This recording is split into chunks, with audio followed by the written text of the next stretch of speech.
Hi, I'm Amanda Morrall, Personal Finance Editor with Interest.co.nz, and this is Taken Interest in Your KiwiSaver, brought to you in association with AMP. I'm joined today by Craig Simpson, our Senior Analyst here at Interest. Welcome back, Craig. Thank you. So Craig's joining us today to look at some of the second quarter results in KiwiSaver. We've just got all our data finally in, and we've categorized the various peer groups according to their top 5 performance rankings. So we'll go through all the respective categories, but let's start with default funds, and maybe we'll look at our table here and just to explain how we've ranked them. Can you just walk us through the rankings list for the default funds to start? So what we've done is rank them by 3-year, then 2-year, then 1-year performance, so 1 being the best performer through to 5.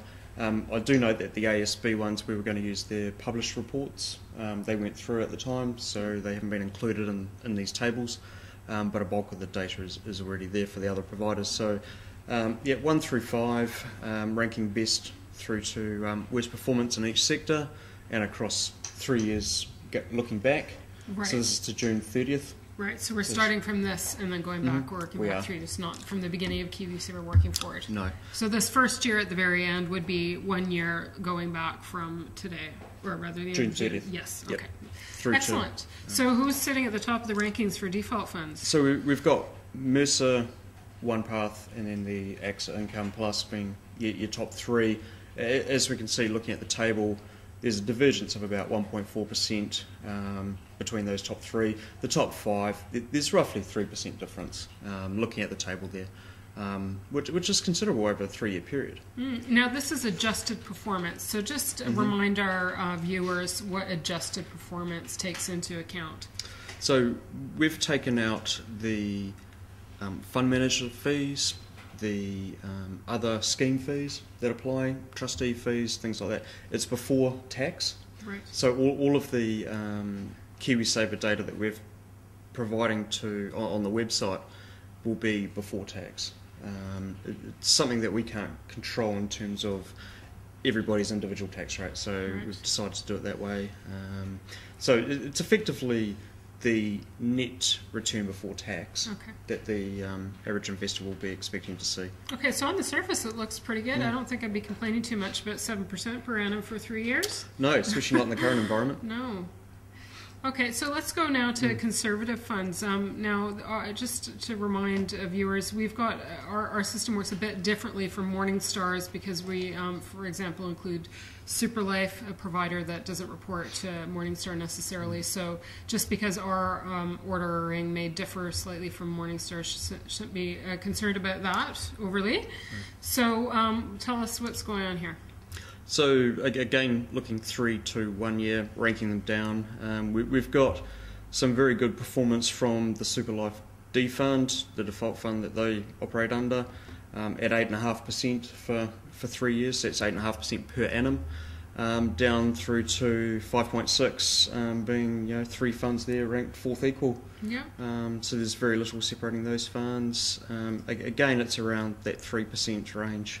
Excellent. Which is still substantial over, when you compound it over a period of time.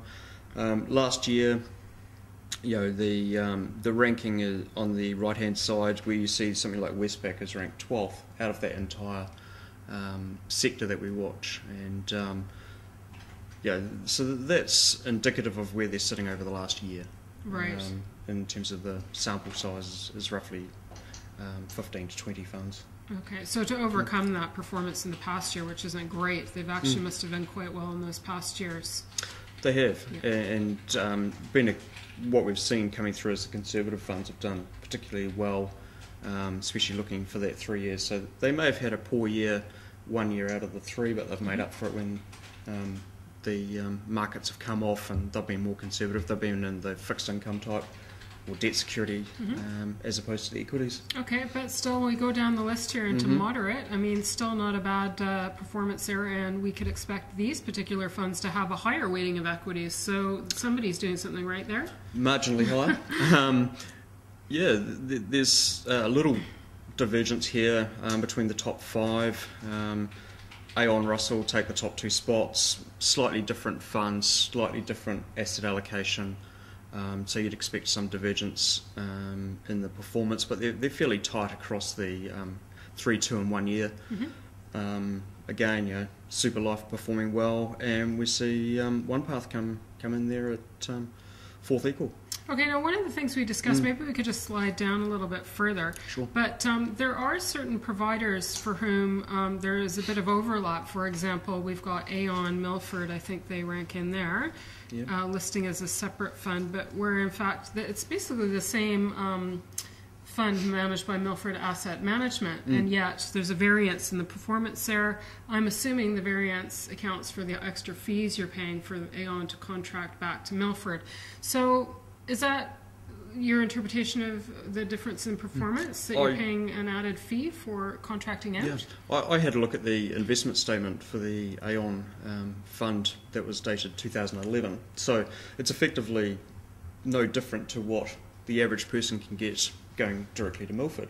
So you'd have to logically assume that there's an extra layer of fees being incurred, simply going through Aon and then sub-managing back to Milford. So to me that doesn't make sense. It's another layer of fees, it's a deduction on my performance, and we see the same with, there's a little bit there between the OnePath, the ANZ and the National. It's all part of the same group. It's quite confusing for a lot of investors. So what's any recommendations you would have? You're an authorized financial advisor in terms of trying to get the best bang for your buck, trying to minimize those fees. Obviously, they're both doing well in the performance rankings to get in the top 5. But how can any sort of cautionary advice for investors? I think first and foremost, this isn't a recommendation. It's very much a generalised advice. So depending on the person's circumstances, I would be looking at the performance as one indicator, but you've also got to be comfortable with the fund managers, their consistency over time, and as those rankings change. But we can see that we haven't really got long enough records to show the consistency over time. Right. So there are a few things that the average person, I would look at the fees. Why pay an extra layer of fees when I don't have to? It's the same manager. Yeah, so that's a question you could bring back to your provider and get them to front up on that one. Or your financial advisor. Yeah, excellent. And also now, KiwiSaver's been around for longer than 3 years. So why are we not showing a 4-year result here, and or can we expect some longer-term performance results coming from our own database? Yeah, historically, you would normally show a 3-month, 1 year, 3 year, 5 year, 7 and 10. There's no consistency in how we do this. We've chosen to do 3, 2, 1. Over time, as we develop the database, as we get more data, we'll go out to 4 and 5 years. We may change that around a little, give it a little bit more focus on the long term, because KiwiSaver isn't just a overnight investment. It is a long term, so we should be focusing on the long term data. So once we have that, we'll be updating our database. It's very much an evolution. Yeah, we're coming up to 5 years of data shortly. As a financial advisor yourself, when would you expect the tipping point to be a firm track record to be established? After 5 years, after 7, or even now are you seeing the early traces? The market historically has treated 5. Some research houses go to 3 for consistency data. I'm more of a fan of going to 10. Simply because you would expect 3 of those 10 years to be reasonably poor. And you can break it up into 10-year chunks, and you can go 3 and 10. It's something that I used to deal with as a broker in a previous life, and you could guarantee 3 out of 10 were going to be poor years. So I think 10 years shows you a really good solid track record. 3 years, in my mind, is too short. 5 years is getting there. Obviously, longer the better. Cream rises to the top. Yeah, and that's keeping in mind KiwiSaver was started under what would some may argue one of the worst periods of time in the markets, well, since the 30s anyhow. So a very unusual time in KiwiSaver. This is not meant to be a be-all, end-all for you, just a gauge, one more tool for you to measure your KiwiSaver fund and its performance.